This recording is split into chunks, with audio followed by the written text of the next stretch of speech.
नमस्कार, मैं रोहित झा। चपरासी बनने के लिए जिस दिन हजारों पीएचडी धारकों ने आवेदन करना शुरू कर दिया था, हमें उसी वक्त समझ लेना चाहिए था कि पानी अब सर के ऊपर जा चुका है। रूस से लेकर घाना और अमेरिका से लेकर नाइजीरिया तक, क्या आप ये कल्पना कर सकते हैं कि अपने नाम के आगे डॉक्टर लगाने वाला चपरासी बनने के लिए संघर्ष कर रहा हो? पर इससे इतर आपको एक अति महत्वपूर्ण विषय पर लिए चलता हूँ। In English, let's discuss some serious topics. कागज कलम लेकर नोट करते जाइए। माघ महीना, वेद, पवित्रता, जल, आस्था, कल्पवास, प्रकृति, नदी, कुंभ, मेला, प्रेरणा, संत रविदास जयंती, आध्यात्मिक अनुभव, गर्व, national science day, CV Raman, Aatmanirbhar Bharat, lab to land, सौभाग्य, सहजन, चिया सीड्स, वेस्ट से wealth, fighter plane Tejas, tank, गौरव, मेड इन इंडिया, आपदा में अवसर, bird watcher, nature lover, Kaziranga rhino, जल पक्षी, मंदिर, कछुआ, थल सेना, वायुसेना, राष्ट्र सेवा, नायक सर, प्राचीन भाषा तमिल, संस्कृति, सरदार पटेल, संस्कृत, क्रिकेट कमेंट्री, भारतीय खेल, अच्छी कमेंट्री, परीक्षा, वॉरियर, नींद, टाइम मैनेजमेंट, जो खेले वो खिले, परीक्षा पे चर्चा, एग्जाम वॉरियर, कोरोना, कर्तव्य और त्योहार। घबराइए मत, सांस लीजिए, जरूरत पड़े तो अनुलोम विलोम करिए और दंड बैठक लगाइए। यही सारे विषय थे जिन पर प्रधानमंत्री ने इस महीने की मन की बात पर बोला था। लगभग 1.25 घंटा और 100 से ज़्यादा विषयों पर प्रधानमंत्री ने बोला, जिसका एक सिरा अगर ढूंढने जाएंगे तो दूसरा कहीं भंवर में फंस कर रह जाएगा। मगर बात इतनी सी नहीं है।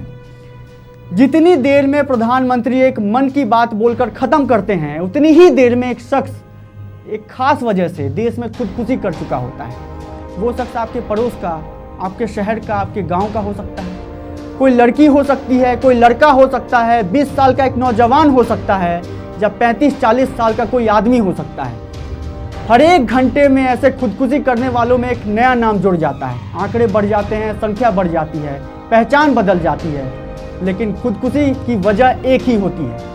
एनसीआरबी के एक रिकॉर्ड के मुताबिक भारत में हर घंटे एक आदमी बेरोजगारी और उसके वजह से आई आर्थिक तंगी की वजह से आत्महत्या कर लेता है।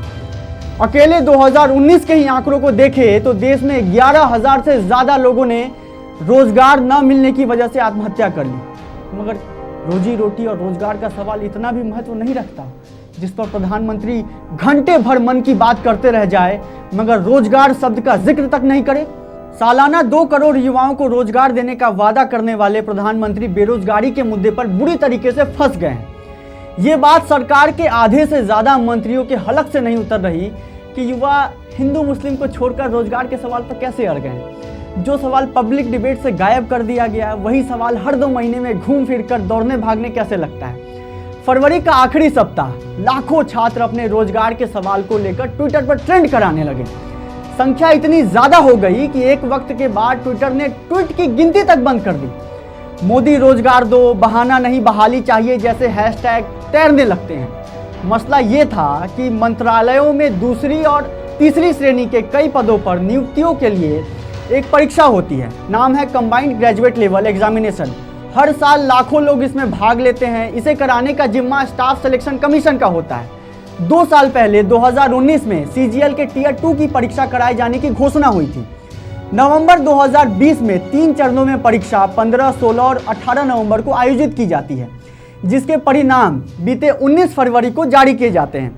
उसके बाद से सोशल मीडिया पर सरकार के खिलाफ कैंपेन चल रहा है। छात्रों का कहना है कि 18 नवंबर को होने वाली परीक्षा का पेपर आसान था और इसमें छात्रों ने अच्छा स्कोर किया, जबकि 15 और 16 नवंबर को हुए परीक्षा का पेपर इसके मुकाबले कई ज़्यादा कठिन था।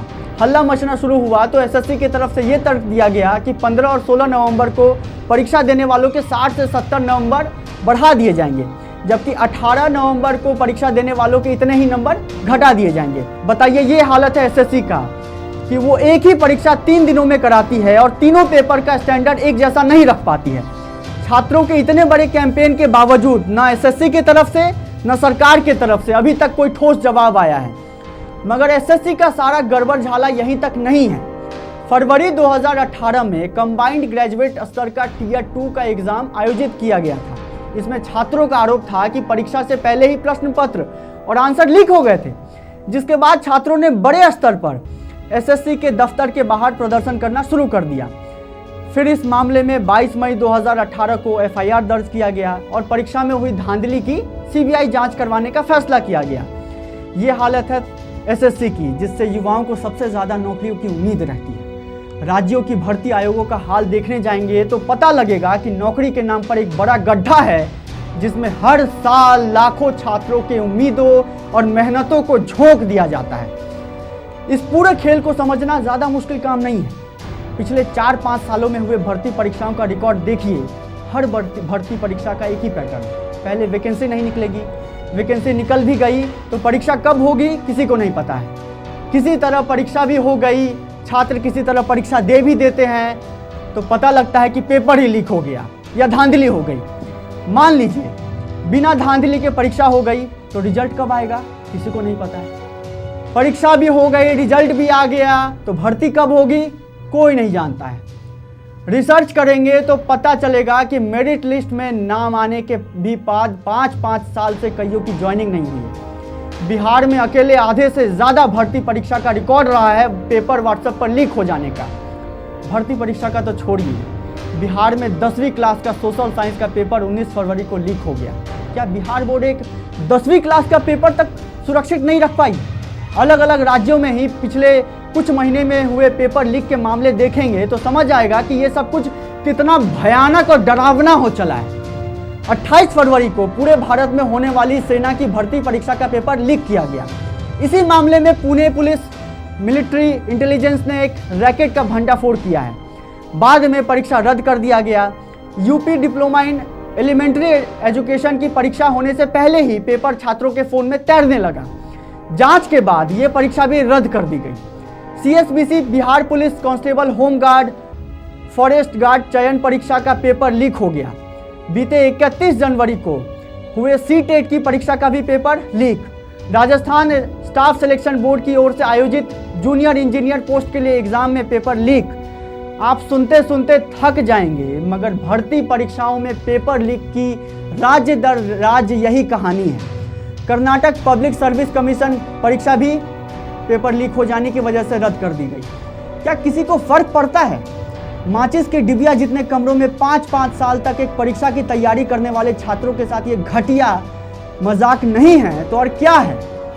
चलिए अब आपको थोड़ा फ्लैशबैक में लेकर चलते हैं। ज़्यादा पीछे नहीं, साल 2014 से पीछे देखना शुरू करते हैं। 2014 लोकसभा चुनाव से पहले मौजूदा प्रधानमंत्री हर मंच से चुनावी भाषण में बेरोजगारों का जिक्र किया करते थे। हसीन सपने दिखाए गए कि बीजेपी अगर सत्ता में आती है तो सालाना 2 करोड़ युवाओं को रोजगार दिया जाएगा। फिर क्या था, बीजेपी ने ऐतिहासिक जीत हासिल की और प्रधानमंत्री बने नरेंद्र मोदी। उसके बाद बेरोजगारी की एक ऐसी फौज देश में खड़ी हो गई कि वो संख्या यूरोप के किसी देश में समा सकती है। 2019 आते आते हालत ये हो गई कि सरकार बेरोजगारी के आंकड़े तक छुपाने लगी। चुनाव के ठीक पहले बिजनेस स्टैंडर्ड ने एक खबर छापी कि बेरोजगारी दर पिछले 45 साल में सबसे ऊंचे स्तर पर है। बताइए, प्रधानमंत्री दोबारा चुनाव जीतते हैं और 2020 आते आते बेरोजगारी दर करीबन 10% तक जा पहुंचती है।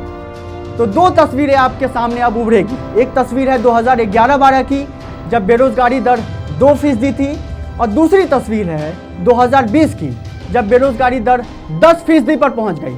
8 साल में 8% तक बेरोजगारी दर बढ़ जाना कोई मामूली बात तो नहीं है।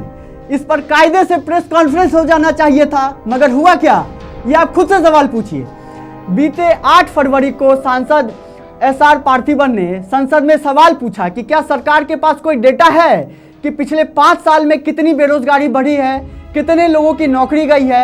आश्चर्यजनक रूप से सरकार ने इसका जवाब देते हुए कहा कि एनएसएसओ ने 2018 में ही इन आंकड़ों पर काम करना बंद कर दिया है। बताइए कितना अच्छा काम है ना।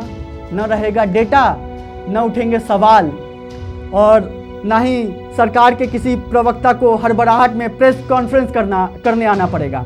सीधी सी बात है, एनएसएसओ को खत्म कर दिया गया है। आप चाहे तो बाजार से एक गेंदे के फूल का माला खरीदकर श्रद्धांजलि दे सकते हैं। किसी भी राज्य में चले जाइए, वहां भर्ती परीक्षा की तैयारी करने वाले छात्रों से बात करिए। घर बार छोड़कर दिल्ली मुंबई में हजारों रुपए प्राइवेट कोचिंग संस्थानों में फूंक देने के बाद उन्हें क्या मिला? परीक्षा के बाद 3 साल में कहीं नियुक्ति नहीं हुई, तो कहीं फॉर्म भरने के बाद 2-2 साल तक परीक्षा के इंतजार में काट देते। 5 राज्यों में चुनाव होने वाले हैं। आप एक राज्य का नाम बता दीजिए जहां बेरोजगारी एक मुद्दा रहा हो। चाहे राज्य सरकार हो या केंद्र सरकार, दोनों को पता है कि बेकार हताश युवाओं की भीड़ को चुनाव आते ही नौकरी के सवाल से मंदिर मस्जिद के सवाल पर कैसे उतार देना है। प्रधानमंत्री हर साल परीक्षा पर चर्चा करते हैं। कैसा हो अगर प्रधानमंत्री उसी क्रम में हर साल नौकरी पर चर्चा करें। सोचिए ये दृश्य कितना मनोरम होगा कि नरेंद्र मोदी अपने ही नाम के नरेंद्र मोदी स्टेडियम में लाखों बेरोजगार युवाओं के सामने नौकरी पर चर्चा कर रहे हो और अपने मंत्रियों और मुख्यमंत्रियों से हिसाब मांग रहे हो कि बताइए ज़रा साल भर में कितने रिक्त पदों को भरा गया है, कौन कौन से भर्ती परीक्षाओं की नियुक्ति कितने साल से रुकी हुई है, बताइए ज़रा। फिर इस पर दर्शक दीर्घा में बैठे नौकरियों के सताए नौजवान ताली बजा रहे हो। इसी हसीन ख्वाब के साथ आपको छोड़े जा रहा हूँ। अपनी पूरी जवानी एक अदद नौकरी की तलाश में गुजार देने वाले नौजवान आज कह रहे हैं, साहेब हम भूले नहीं हैं साल 2014 और हसीन वादे। खैर, वादों से याद आया, जाते जाते ये गीत सुनते जाइए जिसे आवाज़ दिया है मोहम्मद रफ़ी साहब ने और बोल लिखे हैं मजरू सुल्तानपुरी ने। और इसे भी इसी संदर्भ में देखा और सुना जाना चाहिए। देखते दिखाते रहिए CN राष्ट्र। शुक्रिया। क्या हुआ तेरा वादा, वो कसम वो इरादा।